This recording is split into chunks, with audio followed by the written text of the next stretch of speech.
మరో అంశం చూద్దాం. బీజేపీ ఎమ్మెల్యే రాజాసింగ్ పై సస్పెన్షన్ వేటు పడుతుందా అనేటువంటి చర్చ ఇప్పటికే మొదలైంది. రాజాసింగ్ పై క్రమశిక్షణ చర్యలకు అధిష్టానం సిద్ధం అవుతుందనే వాదనలు వినిపిస్తున్నాయి. నోటీసులు జారీ చేసి వివరణ అడిగే అవకాశం కూడా ఉంది. ఇప్పటికే రాజాసింగ్ చేస్తున్న వ్యాఖ్యలపై కేంద్ర రాష్ట్ర నాయకత్వాలు సీరియస్గా ఉన్నాయని తెలుస్తోంది. పూర్తి డీటెయిల్స్ని ఫీల్డ్ రిపోర్ట్ ద్వారా మా ప్రతినిధి నాగేంద్ర అందిస్తారు. నాగేంద్ర, ఏంటి Raja Singh update? Thank you Chandu. Telangana బీజేపీకి సంబంధించినటువంటి ఎమ్మెల్యే ఫైర్ బ్రాండ్గా పేరొందినటువంటి రాజాసింగ్ పైన సస్పెన్షన్ వేటు పడుతుందా అంటే అవుననేటటువంటి సమాధానాలు వినిపిస్తున్నాయి. ఎందుకంటే గత కొన్ని నెలలుగా బీజేపీ రాష్ట్ర నాయకత్వం కానీ అదేవిధంగా రాష్ట్ర నాయకత్వంలో ఉన్నటువంటి కీలక నేతలని టార్గెట్ చేస్తూ కూడా ఎప్పటికప్పుడు వివాదాస్పద వ్యాఖ్యలు చేస్తూ వస్తున్నటువంటి రాజాసింగ్ ఈ మధ్య కాలంలో వరుసగా 1 వీక్లో ఆ పార్టీ నేతలపైన అదేవిధంగా రాష్ట్ర నాయకత్వం పైన సంచలన కామెంట్ చేసినటువంటి పరిస్థితి. ముఖ్యంగా గతంలో రాష్ట్ర నాయకత్వం పైన చాలా కీలకమైనటువంటి వ్యాఖ్యలు చేశారు. ముఖ్యంగా ఎమ్మెల్సీ టికెట్లను అమ్ముకున్నారు రాష్ట్ర నాయకత్వం. అదేవిధంగా బీజేపీకి సంబంధించినటువంటి ఎమ్మెల్యేలు గత అసెంబ్లీ ఎన్నికల్లో ముఖ్యంగా ఏ ఎమ్మెల్యే క్యాండిడేట్ ఎక్కడి నుంచి నిలబడాలన్న దాన్ని ప్రధానంగా బీఆర్ఎస్ఏ డిసైడ్ చేస్తుంది. బీఆర్ఎస్ కన్ను సన్నల్లో బీజేపీ నేతలు పనిచేస్తున్నారనేటటువంటి వ్యాఖ్యలు గతంలో చెప్తూ వచ్చారు. ప్రస్తుతం అదొక్కటే కాదు, ముఖ్యంగా రాష్ట్ర నాయకత్వానికి సంబంధించినటువంటి కొంతమంది కీలక నేతలు కావాలనే బీజేపీలో ఉన్నటువంటి కొంతమంది నేతలని ఎదగకుండా తొక్కేసేటటువంటి ప్రయత్నాలు చేస్తున్నారంటూ కూడా చాలా కీలకమైనటువంటి వ్యాఖ్యలు చేశారు. దీని తర్వాత తాజాగా తెలంగాణ రాష్ట్రంలో కవిత లేఖ ఇష్యూ బయటకు వచ్చిన తర్వాత ముఖ్యంగా కవిత లేఖకు సంబంధించినటువంటి అంశంలో ప్రధానంగా కవిత బీజేపీలో బీఆర్ఎస్ విలీనం కాబోతుండడాన్ని నేనే అడ్డుకున్నాను అనేటటువంటి వ్యాఖ్యలు ప్రధానంగా బీజేపీకి సంబంధించినటువంటి అంశాన్ని కోట్ చేస్తూ కూడా ఆ లేఖలో రాయడం జరిగింది.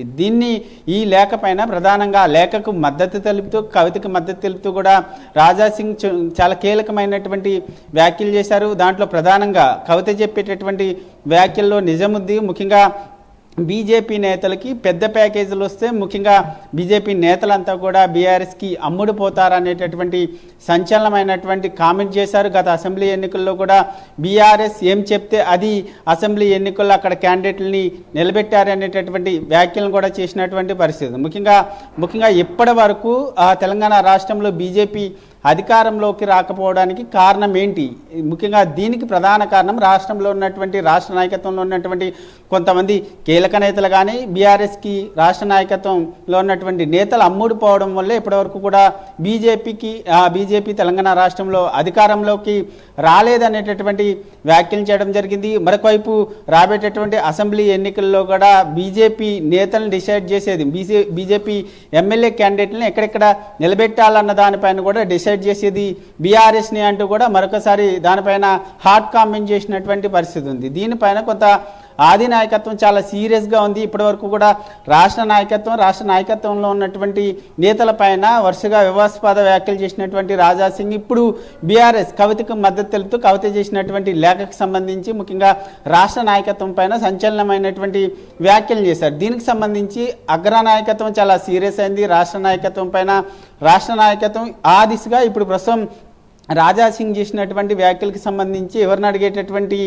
ఆలోచనలో రాష్ట్ర నాయకత్వం ప్రస్తుతం ఆ దిశగా ఇప్పుడైతే రాష్ట్ర నాయకత్వంలో ఉన్నటువంటి క్రమశిక్షణ కమిటీ కానీ అదేవిధంగా అగ్రనాయకత్వం కూడా రెండూ కూడా ప్రస్తుతం రాష్ట్ర బీజేపీ ఎమ్మెల్యే రాజాసింగ్ పైన ఆగ్రహంగా ఉన్నట్లు వార్తలు వస్తున్నాయి. దీనికి సంబంధించి ఇప్పటికే ఒకవైపు నిన్న రాజాసింగ్కి నోటీసులు జారీ చేసేటటువంటి అవకాశాలు ఉన్నాయంటూ కూడా వార్తలు వెలువడినటువంటి నేపథ్యంలో నిన్న రాత్రి కూడా ముఖ్యంగా రాజాసింగ్ మరొకసారి రాష్ట్ర నాయకత్వం పైన సంచలనమైనటువంటి కామెంట్ చేశారు. ముఖ్యంగా రాష్ట్ర నాయకత్వంలో ఉన్నటువంటి నేతలందరినీ కూడా ట్రాన్స్జెండర్లతో పోలుస్తూ కూడా వివాదాస్పదమైనటువంటి వ్యాఖ్యలు చేశారు. ఈ ట్రాన్స్జెండర్లతో నేను కలిసి పనిచేయలేను, ధర్మం కోసం అదేవిధంగా ముఖ్యంగా ధర్మ కార్యక్రమాల కోసం అదేవిధంగా రాష్ట్రంలో బీజేపీని అధికారంలోకి తీసుకురావడానికి వీళ్ళతో నేను కలిసి పనిచేయలేనట్టు కూడా వ్యాఖ్యలు చేసినటువంటి పరిస్థితి. దమ్ముంటే నన్ను పూర్తిగా సస్పెండ్ చేయండి, నేనేంటో మీకు చూపిస్తానంటూ కూడా ఆయన సవాల్ విసరడం జరిగింది. నన్ను పూర్తిగా సస్పెండ్ చేస్తే బీజేపీలో ఉన్నటువంటి రాష్ట్ర నాయకత్వంలో ఉన్నటువంటి ఆ నేతల జాతకాలన్నీ కూడా బయట పెడతానంటూ కూడా ఆయన సవాల్ చేయడం జరిగింది. దీనికి సంబంధించి మరి అగ్రనాయకత్వం ఇప్పటికే ఆగ్రహంగా ఉంది. రాష్ట్ర నాయకత్వం కూడా ప్రస్తుతం రాజాసింగ్ చేసినటువంటి వరుసగా చేస్తున్నటువంటి వ్యాఖ్యలపైన చర్యలు తీసుకుంటుందా, తీసుకుంటే ఎటువంటి చర్యలు తీసుకుంటుంది, పార్టీ నుంచి సస్పెండ్ చేస్తుందా, పూర్తిగా బహిష్కరిస్తుందా ఇలా అనేటటువంటి వార్తలు పెద్ద ఎత్తున వినిపిస్తున్నటువంటి నేపథ్యంలో ప్రస్తుతం రాజాసింగ్ చేస్తున్నటువంటి వరుస వ్యాఖ్యలపైన రాష్ట్ర నాయకత్వం కానీ అగ్రనాయకత్వం కానీ ఎటువైపు అడుగులు వేస్తుందన్నది మాత్రం చూడాలి. ఎందుకంటే గతంలో కూడా రాజాసింగ్ వివాదాస్పద వ్యాఖ్యలు చేయడం జరిగింది. అప్పుడు కూడా అగ్రనాయకత్వం రాజాసింగ్ పైన సస్పెన్షన్ వేటు వేసింది. దాదాపు 1 year పాటు సస్పెన్షన్ వేటు వేసిన తర్వాత అసెంబ్లీ ఎన్నికల ముందు ఆ సస్పెన్షన్ వేటు వేయడం తొలగించడంతో పాటు అదేవిధంగా ఎమ్మెల్యే టికెట్ను కూడా కేటాయించినటువంటి పరిస్థితి ఉంది. అయినా సరే ఇప్పుడు ఎమ్మెల్యేగా గెలిచిన తర్వాత మరోసారి అదే అనుచిత వ్యాఖ్యలను రాష్ట్ర నాయకత్వం పైన చేస్తున్నటువంటి తరుణంలో ప్రస్తుతం అగ్రనాయకత్వం ఆయన పైన చర్యలు తీసుకుంటుందా లేదా అన్నది మాత్రం సర్వత్రా ఉత్కంఠ నెలకొన్నటువంటి పరిస్థితి అయితే కనిపిస్తుందని చెప్పాలి. చంద్రు, నాగేంద్ర, సస్పెన్షన్ వేటు వేస్తే ఎలా రియాక్ట్ అవుతారనేది ఆయన చెప్పకనే చెప్పారు. ఒకవేళ వివరణ ఇవ్వమని అడిగి నోటీసులు ఇస్తే కనుక ఆయన ఎలా రియాక్ట్ అయ్యే అవకాశం ఉంది? చర్చలకు ఏమైనా వెళ్ళే అవకాశం ఉందా? ముఖ్యంగా ఇప్పటికే ఒకవైపు వరుసగా బీజేపీకి సంబంధించినటువంటి నేతలపైన రాజాసింగ్ చేస్తున్నటువంటి వ్యాఖ్యలకు సంబంధించి గతంలో కూడా ప్రస్తుతం కేంద్ర మంత్రిగా ఉన్నటువంటి బండి సంజయ్ కూడా ప్రస్తుతం ఆయన నివాసానికి వెళ్ళి ప్రధానంగా ఇటువంటి వ్యాఖ్యలు ఎందుకు చేయడం జరుగుతుంది, ముఖ్యంగా దానికి సంబంధించినటువంటి అంశంలోనే దాదాపు 1 month బ్యాక్ రాజాసింగ్తో బండి సంజయ్ కూడా భేటీ కావడం జరిగింది. ఆ భేటీతో కొంత ఆయన సైలెంట్ అవుతారనేటటువంటి వార్తలు కూడా వినిపించాయి. కానీ ఆయన సైలెంట్ అయినటువంటి పరిస్థితులు అయితే లేవు.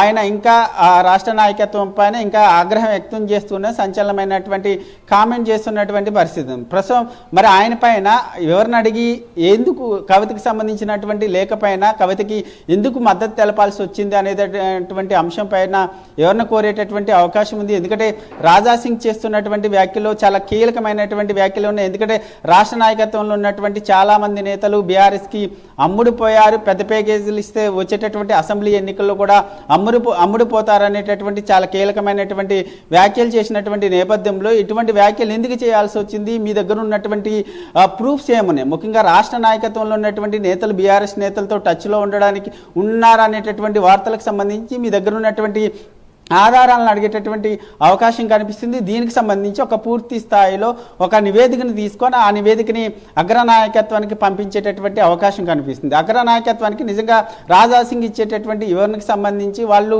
సముచితంగా ముఖ్యంగా ఆ అగ్రనాయకత్వం ఓకే అయితే లేకపోతే దానికి సంబంధించినటువంటి అంశంలో సస్పెన్షన్ వేస్తారా లేకుంటే తాత్కాలికంగా ఆయన పైన చర్యలు తీసుకుంటారా అన్నది మాత్రం చూడాల్సినటువంటి అంశంగా అయితే కనబడుతుంది. ఇప్పటివరకు అయితే ప్రస్తుతం వరుసగా బీజేపీకి సంబంధించి రాష్ట్ర నాయకత్వంలో ఉన్నటువంటి చాలా కీలకమైనటువంటి నేతల పైన వరుసగా రాజాసింగ్ చేస్తున్నటువంటి వ్యాఖ్యలతో కొంత బీజేపీ శ్రేణుల్లో గందరగోళం నెలకొంటున్నటువంటి పరిస్థితి. ఎందుకంటే మనం చూసాం కరీంనగర్ వేదికగా ఒక బీజేపీకి సంబంధించినటువంటి కార్యకర్త కూడా రాజాసింగ్ని కోట్ చేస్తూ ముఖ్యంగా రాజాసింగ్ వరుసగా కావాలని అటు కిషన్ రెడ్డి కానీ లక్ష్మణ్ కానీ బండి సంజయ్కి సంబంధించినటువంటి ఈ నేతలందరి పైన కావాలని టార్గెట్ చేస్తూ వివాదాస్పద వ్యాఖ్యలు చేస్తున్నారంటూ కూడా సోషల్ మీడియాలో పోస్ట్ పెట్టినటువంటి పరిస్థితి. ఈ సందర్భంగా ఆయన కూడా అదే స్థాయిలో ముఖ్యంగా ఆ పోస్ట్ పెట్టిన తర్వాత వెంటనే రాజాసింగ్ స్పందించారు. దానికి ధీటుగానే నా పైన కావాలని కరీంనగర్ వేదికగా వార్ స్టార్ట్ అయింది, కరీంనగర్లో ఉన్నటువంటి దొంగలంతా కూడా నా పైన వార్కి సిద్ధమయ్యారనేటటువంటి పోస్ట్ని కూడా ఆయన రిలీజ్ చేసినటువంటి పరిస్థితి.